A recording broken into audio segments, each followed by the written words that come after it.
Well, papers in Japan are marking the third-year anniversary of the deadly earthquake, tsunami, and nuclear power plant disaster. Let's start with the Japan Times, which says that 3 years on, some 267,000 people are still living in temporary housing. So in its editorial, the Japan Times talks about rebuilding shattered lives. 3 years on, life is still nowhere near back to normal for many victims, and there are growing concerns that the events of March 11th, 2011 are fast fading for those who weren't affected by the disaster. Now, another paper, Yomiuri, actually carried out a survey before the anniversary. It surveyed about 500 people that had to evacuate. And it's very interesting what they had to say. Fewer respondents said that they actually wanted to go back to their hometown than before.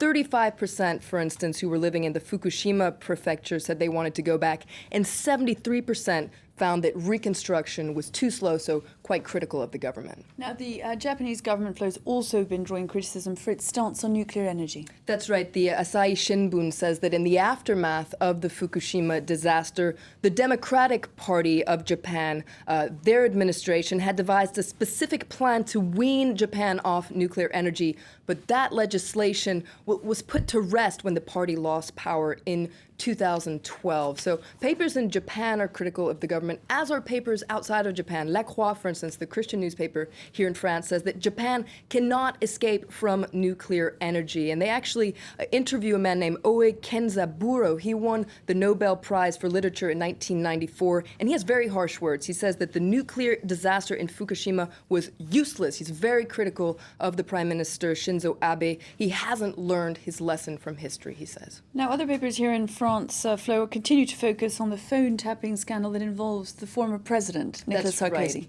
Over the weekend, it emerged that his phone had been tapped, conversations that he was having with his lawyer, Thierry Herzog. Now, yesterday, a lot of the press was outraged over this phone tapping that was ordered by a judge, but Libération has come out today in defense of that judge that ordered the phone tapping, because lawyers were very critical of this decision, saying it was illegal because with their clients, they have a professional secrecy. But here you can see Libération saying that lawyers don't really have it right, though in its editorial it defends lawyers' rights and their right to a professional secrecy, but it points out that the reason why Sarkozy and his lawyer were tapped is because they were suspected of tampering with the justice system. Libération reminds us that they were suspected of bribing a senior prosecutor for insider information. So that's why Libération comes out to defend the judges. Finally, Flo, the Wall Street Journal focusing on a growing trend in Asia. That's right. This is known as food porn. It's specifically big in South Korea. Now, it started out online. You have these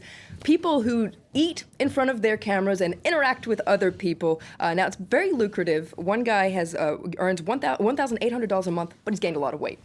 Yeah, so you get rich, but you do not get thinner. Thank you very much indeed, Flo, for a look there at the international and French press. Stay tuned now. It's time for a look at the sports. In the Champions League last 16, Bayern Munich defend a 2-0 lead when